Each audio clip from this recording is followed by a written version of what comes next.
नमस्कार, मैं कामिनी शर्मा स्वागत करती हूं आपका न्यूज़ चमकता भारत में। और अब खबरों में बढ़ने से पहले एक नज़र आज की सुर्खियों पर। शहर में थम नहीं रहा दुर्घटनाओं का दौर। एक तरफ करंडी के रहने वाले व्यापारी की मौत तो वहीं दूसरी तरफ कार और बाइक की टक्कर में बाइक सवार घायल। NH 32 और 33 पर खड़ी ट्रक और ट्रेलर से हजारों लीटर डीजल की चोरी का मामला आया सामने। स्थानीयों ने प्रशासन से गश्ती बढ़ाने की मांग। और कोरोना संकट के लंबे अंतराल के बाद सरायकेला में खुले स्कूल, बच्चों में उत्साह के साथ दिखा डर। अब खबरें विस्तार से। और खबरों में सबसे पहले बात करेंगे करंडी के रहने वाले रमई सोरेन नामक व्यापारी की, जिसकी सड़क दुर्घटना में घटनास्थल पर ही मौत हो गई। घटना के संबंध में बताया जा रहा है कि व्यापारी शाम 7 बजे के करीब घाटशिला किसी काम से गया था। वहीं से वापस लौटने के क्रम में किसी बड़े अज्ञात गाड़ी ने उसकी कार को टक्कर मार दी, जिसमें उसकी घटनास्थल पर ही मौत हो गई। व्यापारी के साथ एक व्यक्ति और था जो गंभीर रूप से घायल हो गया है। व्यापारी के शव को पोस्टमार्टम के लिए भेज दिया गया है। हुआ है, इनका क्या नाम था? हाँ? कहाँ के रहने वाले थे? क्या करते थे ये? वैसे अपना बिजनेस था।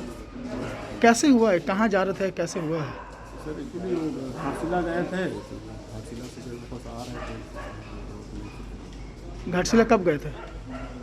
लगभग शाम को गए थे। कब? 7 बजे। कल? क्या चीज़ से गए थे ये? अपना कार से। कार से? कैसे, क्या घटना हुआ, क्या पता चला आप लोगों को? वो रात में हुआ है 11:30 12 बजे तक। कुत्ता अभी जानकारी नहीं मिला, छानबीन कर रहे हैं। वहाँ देखने के बाद दूसरा लोग बोल रहा है कि वहाँ आमने सामने का टक्कर हुआ है। क्या चीज़ से? शायद टेलर है। अच्छा, कार कहाँ है इनका अभी? कौन सा कार था इनका? ये अकेले थे ना और भी कोई लोग थे? नहीं, और एक था वो भी इंजर्ड है।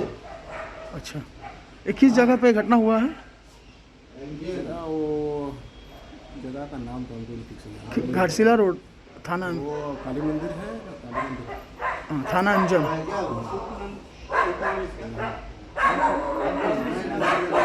के नाम को दादा को बोल रहे हैं। तो कितने बजे आप लोग पता चला एक्सीडेंट हुआ इनका?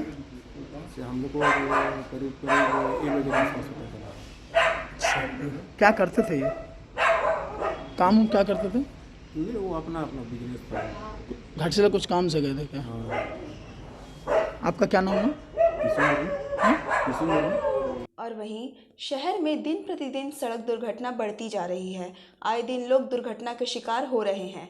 आज जमशेदपुर स्थित बागी जमशेद के पास कार और बाइक में टक्कर हो गई, जिसमें एक बाइक सवार घायल हो गया। कहाँ ले गया इसको? कहाँ ले गया? हॉस्पिटल ले गया?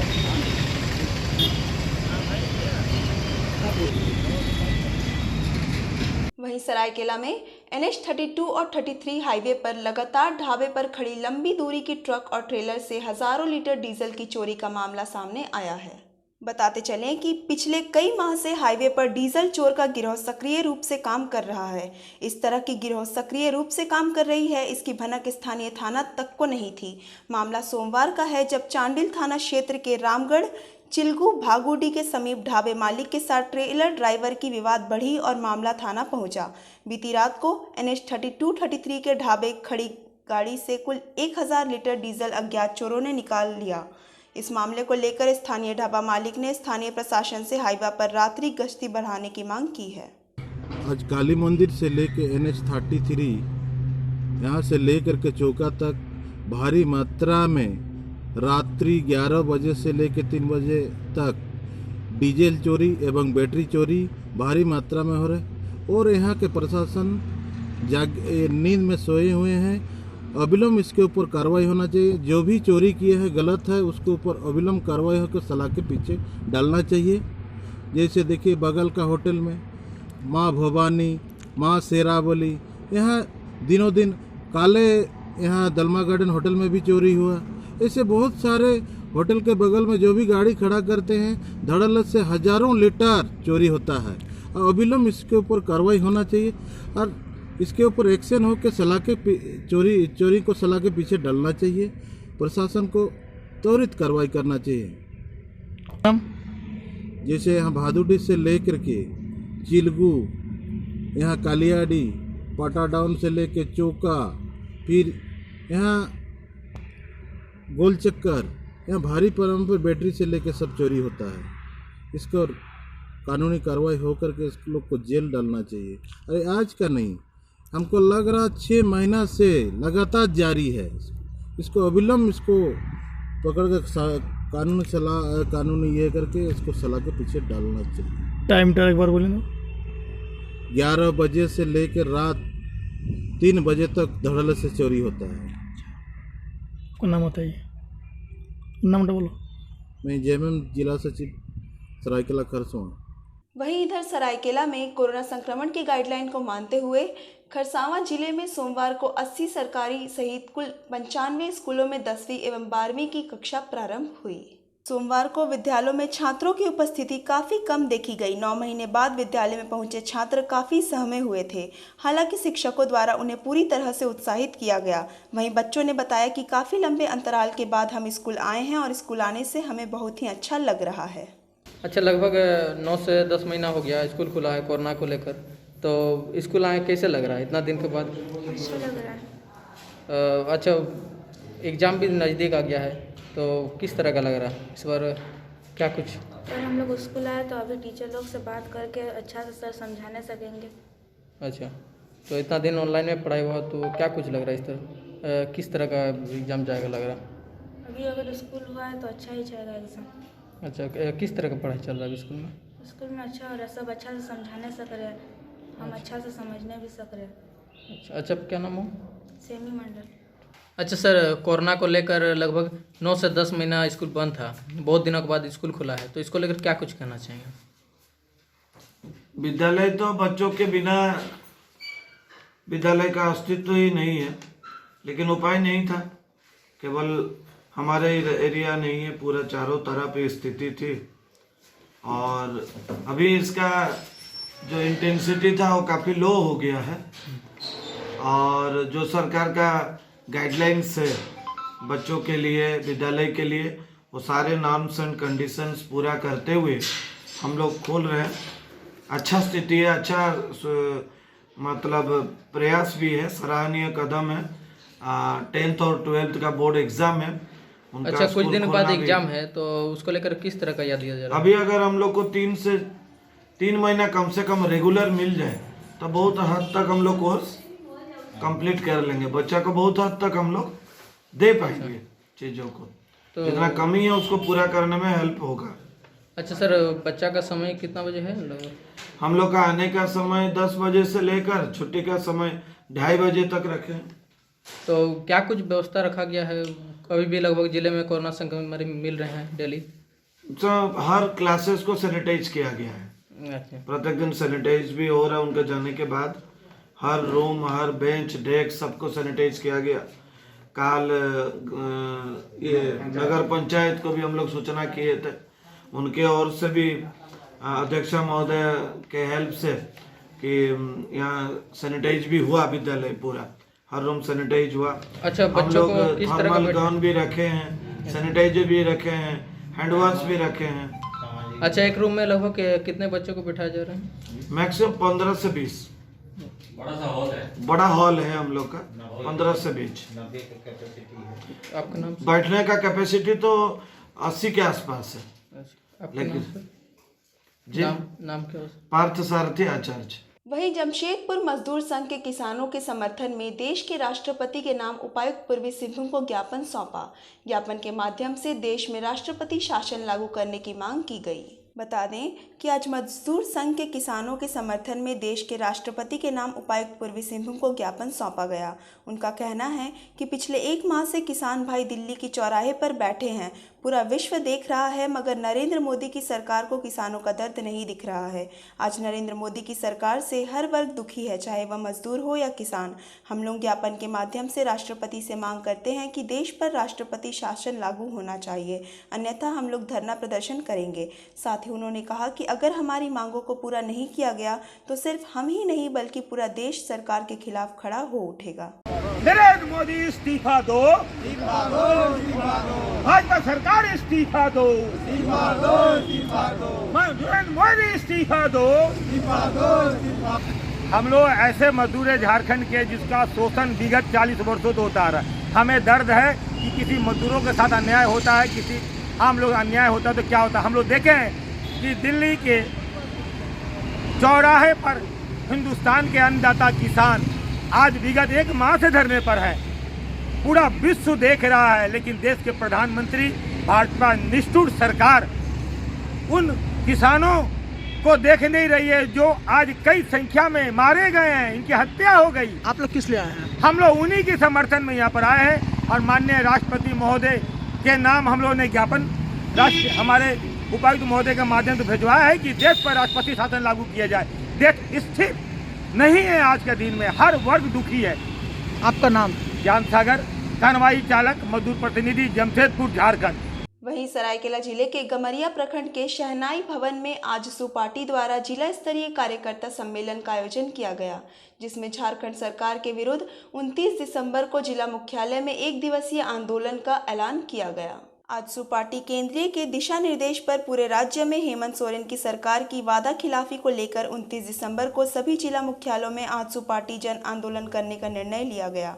उसी क्रम में आजसू के पूर्व मंत्री रामचंद्र साहिस ने सरायकेला खरसावां जिले के गमरिया स्थित शहनाई भवन में आयोजित कार्यकर्ता सम्मेलन में यह बातें कही। उन्होंने कहा कि हेमंत सोरेन ने चुनाव के पूर्व जो जनता के बीच वादे किए थे, जो 1 वर्ष के बाद भी धरातल पर नहीं उतार सका। पार्टी के केंद्रीय नेतृत्व के दिशा निर्देश में अगला 29 दिसंबर को पूरे प्रदेश भर में आजसू पार्टी जन आंदोलन का शुभारंभ करेगी और राज्य के सभी जिला मुख्यालयों में सरकार बनने के पहले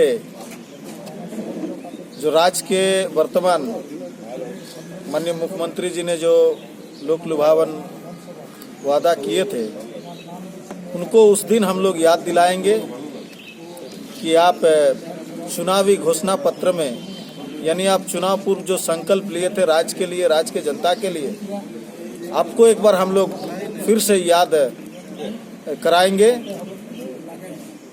ताकि जो आप जनता के लिए कहे थे उसको आप पूरा करेंगे।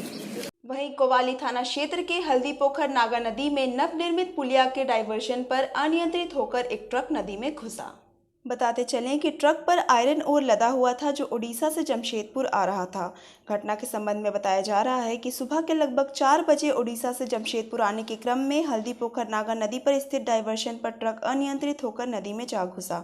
ड्राइवर और खल्लासी के किसी भी तरह से घायल होने की कोई सूचना नहीं मिली है। बताया जा रहा है कि जब से इस पुलिया का निर्माण हुआ है तब से अब तक 4 से 5 लोगों की मृत्यु इस पुलिया में हो चुकी है, मगर डायवर्शन में बैरिकेडिंग नहीं होने के कारण कई घटनाएं आए दिन घटित हो रही है। ग्रामीणों की मांग है कि जल्द से जल्द इस पुलिया को चालू कराया जाए ताकि होने वाले घटनाओं पर रोक लगाया जा सके। इसका डायवर्सन जो बनाया है, जिसमें साइड में बैरिकेडिंग नहीं किया है बढ़िया से, और चौड़ी भी थोड़ा कम किया है इसका, जिसके चलते आए दिन यहाँ गाड़ी घुसते रहता है। 4-5 आदमी का जान भी जा चुका है, जिसमें अभी तक तो पुलिया ढलाई हो चुका है। इसको जल्द से जल्द चालू कर देना चाहिए अभी पुलिया को। एक इसका डायवर्सन पर बैरिकेशन नहीं है इसमें। गाड़ी घुसने का कारण यही मेन लगता है कि साइड में कुछ ये नहीं किया, रेडियल नहीं मारा है और आपका कुछ घेराबंदी भी नहीं किया है। बता दें कि विगत दिनों जलेबी लाइन में 7 से 8 दुकानों में आग लग गई थी, जिसमें दुकानदारों का लाखों का सामान जलकर राख हो गया था। आज सरयू राय ने घटनास्थल पर पहुंच आग का निरीक्षण किया। वहीं सरयू राय ने बताया कि JNAC से उनकी बात हुई है। उन लोगों ने कहा कि आज DC को रिपोर्ट सौंप देंगे और किसी भी प्रावधान में आपदा राहत का अगर कोई सहायता मिल पाएगा तो वह मुहैया कराएंगे। उन्होंने कहा कि वे DC से मुलाकात कर बाजार की समस्याओं के बारे में बात करेंगे, पाइपलाइन में पानी ना होने की सूचना देंगे और दुकानदारों को किसी प्रकार की मदद हो सकेगी तो मुहैया करवाएंगे। जाने के पहले मेरी बात यहाँ नोटिफाइड एरिया के अधिकारी से हो गई थी और हमारे साथ हम लोग के साथी हैं पार्टी के सुबोध श्रीवास्तव जी, ये सब लोग जाकर वहाँ से सब कुछ नोट कर लिए थे। विशेषता ने कहा कि आज वो DC को रिपोर्ट दे देंगे, DC से हम लोग बात करेंगे किसी भी प्रावधान में आपदा राहत में कहीं से सहायता देंगे। इसके अलावा भी मैं कुछ गलियों में बाजार उनकी अपनी समस्याएँ, तो मैं डीसी के साथ मिलकर समस्याओं पर विचार करना, क्योंकि जो व्यवसाय कर रहे हैं उनको भी सहूलियत होना चाहिए, जो वहाँ खरीदारी करने जाते हैं उनको भी सहूलियत होनी चाहिए। अनावश्यक रूप से एक ही क्षेत्र में अलग अलग प्रकार की दुकानों में भेदभाव नहीं हो, सब समान रूप से चले, ये मैं प्रयास करूँगा। इसके लिए मुझे आज जानकारी मिली। कितने दुकान जलने के बाद अरे कितने का नुकसान हुआ है? नुकसान का आकलन हमने जो बताया अब दुकान वाले बताएंगे उनका क्या सामान था, कितना सामान था। डीसी के यहाँ जाएगा, वो अधिकार है, आपका राहत निधि से कुछ दिलवा दें तो बेहतर होगा। सर कितने दुकान जलने की बात आई है? 7-8 दुकानें जली, ऊपर चलना सकता चला है, तो उसमें से किसी एक की लापरवाही से ही ऐसा हुआ है। इसलिए ये आगे से इन लोगों को ध्यान रखना चाहिए। दूसरा कि जो दमकल वहाँ गया उसमें पानी नहीं था, क्योंकि पानी के लिए जो वहाँ पाइप लाइन बिछाई गई है उसमें पानी ही नहीं है। तो सरकार को या टाटा स्टील को भी देखना चाहिए कि बाज़ारों में उन्होंने पाइप लाइन को डाल दिया है, ये दमकल के लिए होगा, तो उसमें पानी ही नहीं रहेगा, तो फिर दमकल को जाना पड़ेगा। इसमें भी दमकल को जाना पड़ा, 40-45 मिनट समय उनको लगा। तो व्यवस्था हम बना देते हैं, लाल बत्ती लगा देते हैं, चौराहे पर जलती ही नहीं है। तो वहाँ भी वैसे ही बाजार में व्यवस्था की गई है, तो दमकल आता है ये मान के कि वहाँ व्यवस्था है, हम जाएंगे तो उसका अपना पाइप लगाएंगे, पानी आ जाएगा, तो हम ही है। और अब वक्त है एक छोटे से ब्रेक का, आप बने रहिए हमारे साथ। अब सुंदर दिखना हुआ और भी आसान, the beauty ladies spa and salon लेकर आ गया है किफ़ायती दरों पर अपने ही शहर में हर तरह के facial, cutting, hair treatment, wax, eyebrow, mehndi और भी बहुत कुछ। तो देर किस बात की, नोट कीजिए हमारा पता, the beauty ladies spa and salon, Sasa market, first floor, near Vikas jewellers, Azad Nagar थाना, old Purulia road, Mango, Jamshedpur 832110। Phone number 6206054568 7050341215। Hi, this is Mahvish और मैं यहाँ पर अपना फैशन शो के लिए ब्राइडल मेकअप करवाने आई थी द ब्यूटी सैलून में। और पहले तो मुझे बिष्णुपुर साक्षी बहुत दूर जाना पड़ता था, अब ये मेरे घर के करीब हो गया है, तो बहुत और यहाँ का सर्विस भी बहुत अच्छा है, यहाँ के स्टाफ भी बहुत अच्छे हैं, बहुत पेशेंस रखते हैं और बहुत कम टाइम में मेरा बहुत अच्छा मेकअप किया है। और मैं जमशेदपुर के लोगों से ये रिकमेंड करूँगी कि ज़रूर एक बार इधर आए, इधर का भी सर्विस ट्राई करें, यहाँ बहुत अच्छा सर्विस मिलता है और स्टाफ भी बहुत अच्छे हैं। ब्रेक के बाद आपका एक बार फिर से स्वागत है और अब बात करेंगे छुट्टियों की। जी हाँ, जमशेदपुर में बढ़ती ठंड को देखते हुए शहर के स्कूलों में शीतकालीन अवकाश शुरू हो चुका है। ग्रेजुएट कॉलेज में 10 दिन की शीतकालीन अवकाश मिली है। बढ़ती ठंड को देखते हुए शहर के स्कूलों में शीतकालीन अवकाश शुरू हो चुकी है। इसी क्रम में साक्षी स्थित ग्रेजुएट कॉलेज में 10 दिन की शीतकालीन अवकाश दी गई है। छुट्टी की सूचना मिलते ही छात्राओं के बीच खुशी का लहर दौड़ पड़ा। छात्राओं ने बताया कि लॉकडाउन के वजह से वे लोग मस्ती नहीं कर पाए थे, पर अब वे लोग ठंड का मजा लेंगे और खूब मस्ती करेंगे। हम लोग किस लिए? हाँ, किस लिए? विंटर वेकेशन हो रहा है, कोविड में हम लोग मस्ती नहीं कर पाए ना, इसीलिए हम लोग कल बहुत मस्ती करेंगे। कब से छुट्टी हो रहा है? कल हम लोग का लास्ट है कॉलेज। तो कैसा बिताएंगे इस बार विंटर? बहुत अच्छा से, क्योंकि कोविड में घर में बैठे बैठे बोर हो गए हैं। मस्ती करेंगे ना? हाँ, बहुत सारे काम हो रहे हैं, माइग्रेशंस हो रहा है, CLCs हो रहे हैं, वेरिफिकेशंस की अभी डेट आ गई है, 4 तारीख से वेरिफिकेशन शुरू हो जाएगा फर्स्ट सेमेस्टर का। बहुत तरह के काम होते हैं कॉलेजेस में, क्योंकि ये कॉम्पोजिट कॉलेज है, यहाँ BEd भी है, वोकेशनल भी है, इंटर भी है, डिग्री है, PG है, तो बहुत तरह के। और सबसे बहुत बड़ा कॉलेज है, 7000 हमारे स्टूडेंट स्ट्रेंथ है, तो स्टूडेंट्स तो आ ही रहे हैं, पर हाँ क्लासेस हमारे यहाँ नहीं हो रही हैं, क्लासेस अभी भी ऑनलाइन है। इंटर की क्लासेस हम लोग 4 तारीख को शुरू कर देंगे ऑफलाइन, पर वो भी बच्चे स्लॉट्स में आएंगे। और छात्राओं को क्या सलाह देना चाहेंगे इस विंटर में, कैसा रहे? किनको? स्टूडेंट्स को कहेंगे कि देखिए अभी तो कहते हैं कि न्यू स्पाइक आ रहा है कोविड का, जो कि और बहुत ज़्यादा ही खतरनाक है, तो हम लोग कोई भी चीज़ फॉर ग्रांटेड नहीं लें, हम बिल्कुल सतर्क रहें, धूप खूब एंजॉय करें। लेकिन जैसे होता है कि अब ईयर एंड है, पार्टीज़ हैं, न्यू ईयर पार्टी है, पिकनिक्स हैं, ये सब जहाँ तक हो सकता है सारे मीडिया में आई हुई है ये बात कि थोड़ा ध्यान से ही हम रहें, सुरक्षित रहें, घर में ही रहें, बिकॉज हेल्थ इज़ वेल्थ। अपनी सेहत पर बिल्कुल हमें ध्यान देना है। एंजॉय करने के लिए अभी बहुत समय है स्टूडेंट्स को, अभी तो वो बहुत यंग हैं, but these are very crucial times and अपने सावधानी से ही रहें। और फिर जब कॉलेज खुलेगा तो आए कॉलेज में ज़रूरत पड़ने पर फुल फ्लेजेड की जैसे इंस्ट्रक्शंस आती हैं तो फिर हम अपने कितने दिन की छुट्टी दिया जा रही है विंटर में? मात्र 10 दिन की। 2 तारीख को खुल रहा है, फिर 5 को फिर खुलेगा, बंद है, तो 2-3 दिन के बाद 3rd 4th फिर छुट्टी है, 6 से शुरू हो जाएगा। अभी से खुल के सीधा नया साल में खुले बंद हो गए? जी, नया साल में। वहीं सरायकेला में रविवार को बरामद हाथी के नवजात बच्चे के शव को देखने पहुंची वन विभाग की टीम। स्थानीय लोगों ने किया अंतिम संस्कार। सरायकेला जिले में लगातार बढ़ते ठंड का प्रकोप का असर आम जनमानस के साथ साथ पशुओं पर भी देखने को मिल रहा है। ताज़ा मामला रविवार देर रात का है, जहां जिले के नीमडी प्रखंड के चिंगड़ी पाथरडी गांव में नवजात हाथी के बच्चे का शव बरामद किया गया।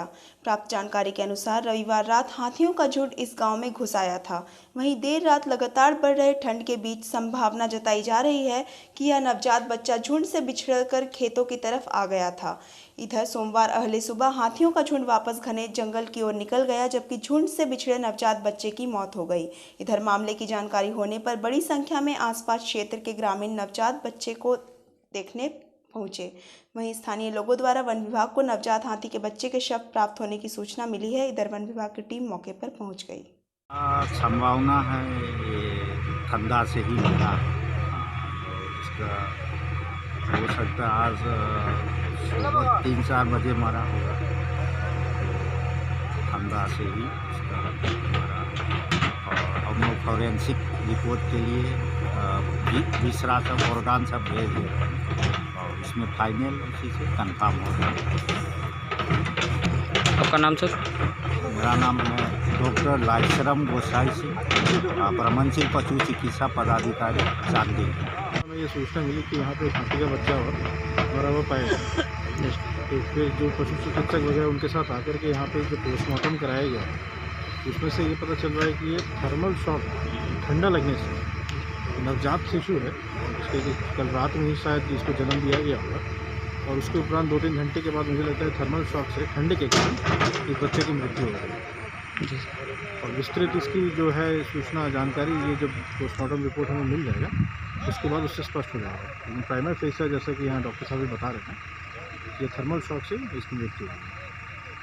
तो सैंपल जो फॉरेंसिक जांच के लिए हम लोग भेजे हैं, लेकिन उसका रिपोर्ट अभी तक आया नहीं है और उसमें हम लोगों ने अपना ऑफेंस दर्ज किया हुआ है, इस कारण से उसकी मृत्यु हुई।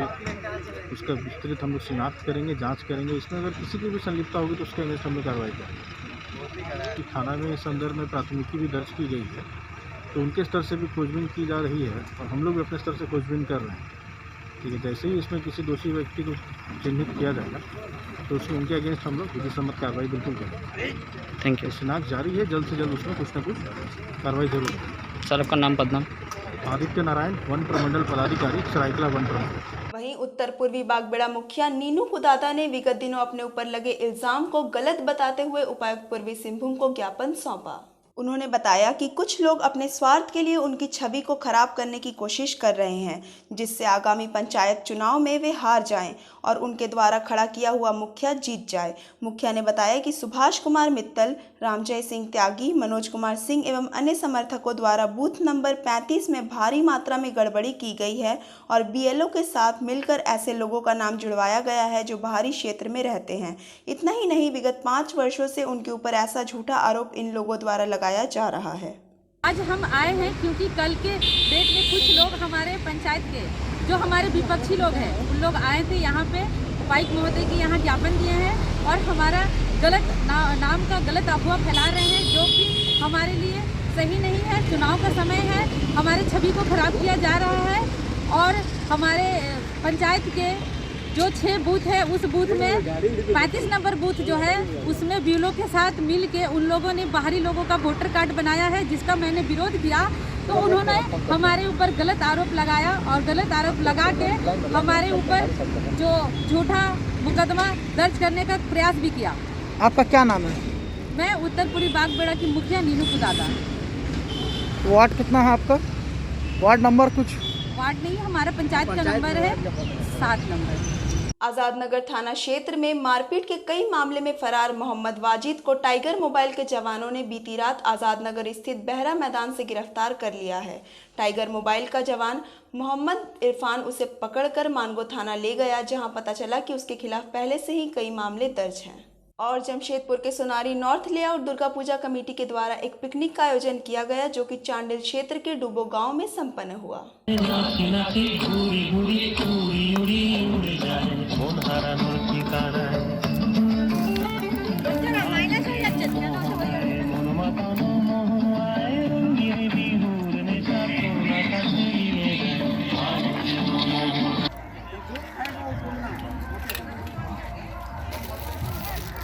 ये डोबो है, बैंक ऑफ सुवर्णरेखा रिवर। और यहाँ पे इतना आपका जो नेचर का ब्यूटी है, ये आपका जो अगर कोई नहीं देखेगा तो उसको समझ लेगा जो क्या ब्यूटी है यहाँ पे। और हम लोग कोविड-19 का मेंटेन करके यहाँ पे हम लोग पिकनिक मना रहे हैं। तो कोविड-19 का मेंटेन कर रहे हैं आप लोग? हाँ। और वहीं शहर में पार्कों के बंद रहने से लोगों में दिखी मायूसी। पिकनिक मनाने आए लोग मजबूरन वापस लौट रहे हैं।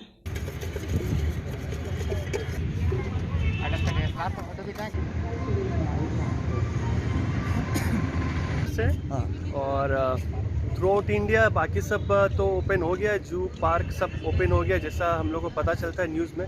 बट जमशेदपुर में अभी सारा कुछ बंद है। परिवार को लेके घूमने निकले हैं तो कैसा लग रहा है आपको? कहीं जा रहे हैं तो बहुत सूखा है। क्या रोड पे बैठे हैं? अब बाहर में तो घूमना ही है और कंट्रोल्ड वे में खुला होना चाहिए। फूड में आए थे, बच्चा लोग एंजॉय करना चाहता है। नया मतलब सब कुछ रिनोवेट हुआ है तो बच्चा लोग देखना चाहता है कि कैसा मतलब है यहाँ। और बच्चों को बहुत मतलब दिखाते हैं कि छोटे छोटे बच्चों को ज़्यादा मिस कर रहे हैं पार्क को, झूला को।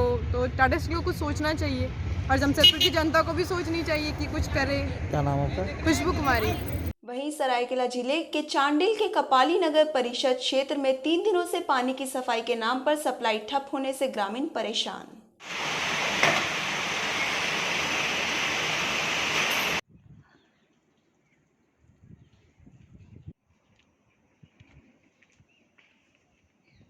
नदी जा रहे नहाने का, नहाने धोने के लिए बहुत परेशानी हो रहा है हम लोग को। 3 दिन से पानी नहीं दे रहा है। नहीं किए हैं शिकायत।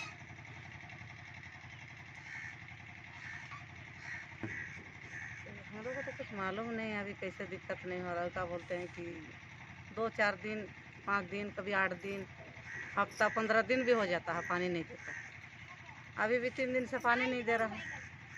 अभी तो नदी से आ रहे हैं हम लोग। इतना छोटा छोटा बच्चा है, कहाँ छोड़ के जाएंगे हम लोग? नदी जाना पड़ता है। क्या नाम हुआ आपका?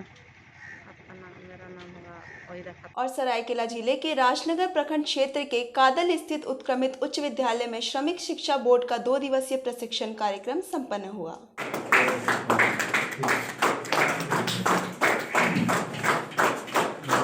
श्रमिक शिक्षा बोर्ड के पदाधिकारी राजकिशोर गोप ने सर्वप्रथम श्रमिकों को कोविड-19 महामारी से बचाव एवं रोकथाम के बारे में जागरूक किया। उन्होंने अपने संबोधन में कहा कि ग्रामीण क्षेत्र जागरूकता की कमी के कारण ग्रामीण सरकार के द्वारा चलाई जा रही योजनाओं के लाभ से वंचित रह रहे हैं। भगवान से प्रार्थना कीजिए कि ये महामारी जिसको हम लोग कोरोना बोलते हैं, है ना, किसी को नहीं हो।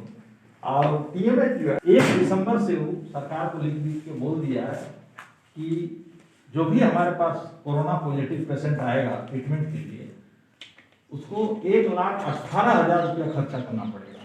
ये श्रमिक शिक्षा बोर्ड जो श्रम एवं रोजगार मंत्रालय भारत सरकार का विभाग है, क्षेत्रीय निदेशालय जमशेदपुर की ओर से बड़ा कादल में एक 2 दिवसीय अप्रवासी श्रमिकों का प्रशिक्षण कार्यक्रम आयोजित किया गया है। इसका मूल उद्देश्य है जो हमारे अप्रवासी श्रमिक हैं जो कोरोना पीरियड में जो है बाहर से अपने गांव चले आए हैं, तो उनको केंद्र तथा राज्य सरकार द्वारा जो भी कल्याणकारी योजनाएं चलाई जा रही है उसके बारे में उनको जागरूक करना है ताकि वह उन योजनाओं का लाभ उठा सकें। क्योंकि पूरे देश में लगभग 11 करोड़ अप्रवासी श्रमिक हैं और बहुत लोग वापस चले भी गए हैं और अभी भी लाखों करोड़ों की संख्या में गांव में रह रहे हैं।